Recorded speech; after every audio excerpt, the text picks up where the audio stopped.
जब जब इस धरती पर पाप का घड़ा भरता है, तब तब भगवान विष्णु कोई ना कोई अवतार लेकर इस धरती पर अवतरित होते हैं। जी हाँ दोस्तों, भगवान श्री कृष्ण भगवान विष्णु के अवतार थे। भगवान कृष्ण ने इस धरती पर जन्म लिया था और उन्होंने इस धरती में बहुत सारी लीलाएं रची।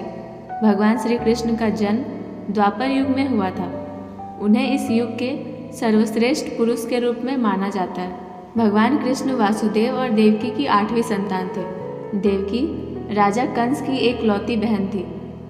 इसके बावजूद कंस ने देवकी को कारागार में बंद करके रखा हुआ था, क्योंकि उन्हें एक आकाशवाणी के तहत पता चल गया था कि वासुदेव और देवकी के 8वें पुत्र के द्वारा उनका मृत्यु होगा। बस इसी भय के कारण कंस ने देवकी और वासुदेव को कारागार में बंद करके रखा हुआ था। लेकिन जब भगवान श्री कृष्ण का जन्म हुआ था, तो कंस के डर से वासुदेव जी ने भगवान श्री कृष्ण को यमुना पार करके गोकुल में यशोदा माँ के यहाँ पहुँचा दिया था। और फिर यशोदा माँ और नंद बाबा ने भगवान श्री कृष्ण को पाल पोस कर बड़ा किया था। जब भगवान श्री कृष्ण छोटे थे, तभी से उन्होंने बड़े बड़े कार्य किए जो किसी सामान्य मनुष्य के लिए संभव नहीं था।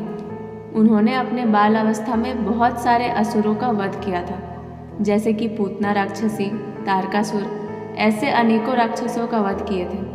उसके बाद भगवान श्री कृष्ण गोकुल छोड़कर नंदगांव आ गए। वहाँ भी उन्होंने बहुत सारी लीलाएं रची, जैसे गोचारण लीला, गोवर्धन लीला, और उन्होंने राधा रानी के साथ रासलीला भी रची थी। उसके बाद भगवान श्री कृष्ण मथुरा चले गए।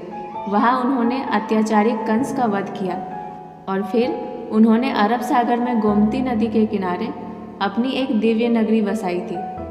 उस नगरी का नाम द्वारिका था और वो वहीं अपनी प्रजा के साथ रहा करते थे।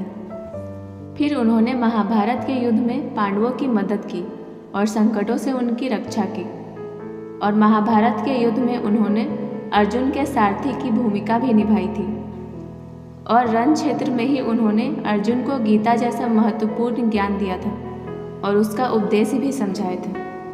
और 124 साल के बाद उन्होंने अपनी जीवन काल की लीला समाप्त की और हमेशा हमेशा के लिए पृथ्वी लोक को छोड़कर गोलोक चले गए।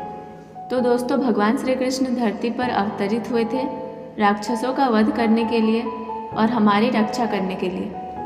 उन्होंने हमें सिखाया कि सही राह पे कैसे चलना चाहिए, कैसे प्रेम से रहना चाहिए, कैसे दुष्टों और पापियों का विनाश करना चाहिए। और उन्होंने गीता जैसा महत्वपूर्ण ज्ञान हमें दिया।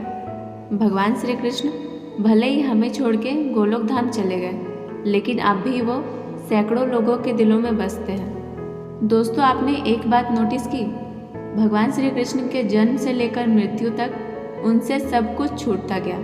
सबसे पहले तो माँ देवकी और पिता वासुदेव छूटे, फिर जो नंद और यशोदा मिले वो भी छूटे, फिर संगी साथी छूटे, राधा छूटी, गोकुल छूटा और तो और मथुरा भी छूटा।